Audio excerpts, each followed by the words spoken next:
Voters کا دل خراب کر سکتی ہیں، مگر صوفیہ کو خود بھی اندازہ نہیں ہوگا کہ کتاب میں اس حد تک گند لکھا گیا ہوگا۔ اس نے جھرجھری لی۔ صوفیہ کو خود بھی یہ اندازہ نہیں ہے کہ کتاب میں کیا لکھا ہوگا۔ وہ چونک کے اس کی بات دہرا رہا تھا۔ صوفیہ کا خیال تھا کہ کتاب اس کے باپ کی مالی کرپشن کے بارے میں ہوگی۔ ہاں، اور داتو سری عبد الرحمن پہ کچھ فوج سے غداری کے الزام بھی تھے، یقیناً دوسرے ابواب میں غداری سے متعلق بھی نیلوفر نے کہانیاں بیان کی ہوں گی۔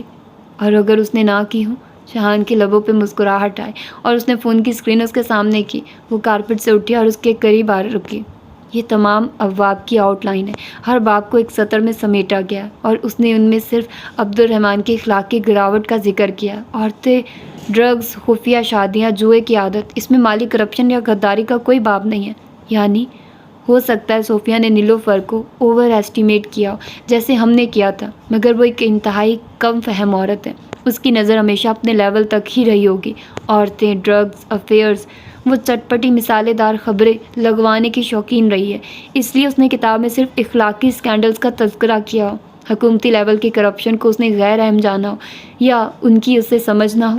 تالیہ سارے دن میں پہلی دفعہ طمانیت سے مسکرائی، مگر صوفیہ رحمان کو یہ بات نہیں معلوم، اور خود نیلوفر کو بھی نہیں معلوم کہ صوفیہ اصل میں کس چیز سے ڈرتی ہے۔ صوفیہ صرف افیئرز کی داستانوں سے نہیں ڈرتی، وہ کرپشن کے ثبوتوں سے ڈرتی ہے، اور ہم وہ جانتے ہیں جو یہ دونوں نہیں جانتی۔ ہم نہیں، وہ مسکرایا۔ میں غیر اہم ہوں، یہ تمہارا مسئلہ ہے تالیہ، صرف تم جانتی ہو، یہ دونوں عورتیں نہیں جانتی۔ اور یاد رکھنا، یہ دونوں تمہاری دشمن ہیں۔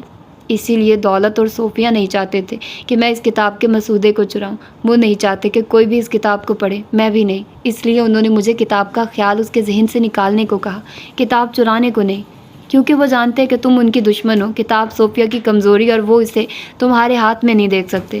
تالیہ اٹھی اور دھیرے دھیرے چلتی کھڑکی کے قریب آ کھڑی ہوئی اور باہر بہتے پانی کو دیکھنے لگی۔ سحر پیر نے ٹھنڈی سی چھایا طاری کر رکھی تھی، مگر کوئی بھولی بصری کرن پانی پہ پڑتی تو اسے چمکا دیتی۔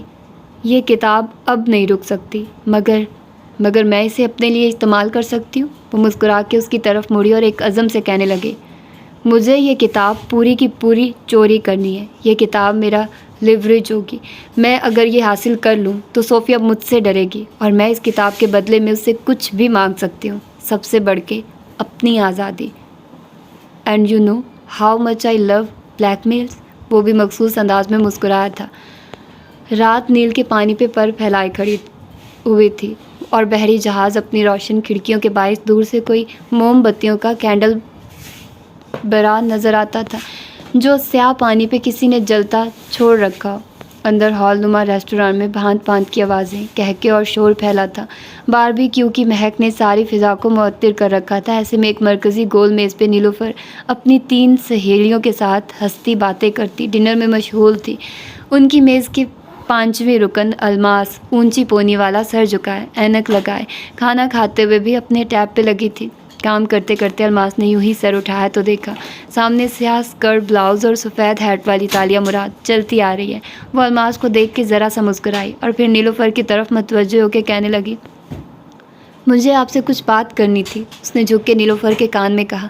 نیلوفر جو کانٹے سے کچھ کھاتی باتوں میں مصروف تھی، فوراً سے کانٹا اور نیپکن رکھ کے معذرت کرتی اٹھی۔ الماس کی عقابی نظریں ان دونوں کا پیچھا کرنے لگیں۔ تالیہ اس کی ماں کو ایک کونے میں لے گئی، اور اب وہ دونوں وہاں کھڑی بات کرتی دکھائی دے رہی تھی۔ الماس نے پہلو بدلا۔ ارد گرد کے شور ہنگامے سے بے نیاز اس کی ساری حسیات دور کھڑی نیلوفر اور تالیہ مراد پہ جمی تھی۔ دفتن تالیہ وہاں سے جاتی دکھائی دی، البتہ نیلوفر وہیں کھڑی رہی۔ بے چینی سے اس نے کوٹ کی جیب سے سگریٹ کا پیکٹ نکالا۔ اس کی ماں شدید پریشانی میں ایسا ہی کیا کرتی تھی۔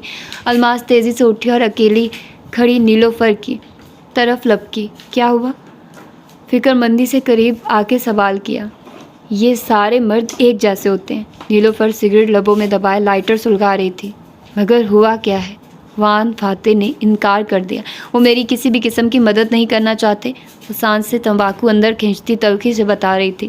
وہ دن پہلے نیلوفر نے تالیہ سے کہا تھا کہ وہ فاتح سے کہے وہ میڈیا پہ نیلوفر کی حمایت کا اعلان کرے، اور اب تالیہ آ کے جوابی پیغام پہنچا رہی تھی۔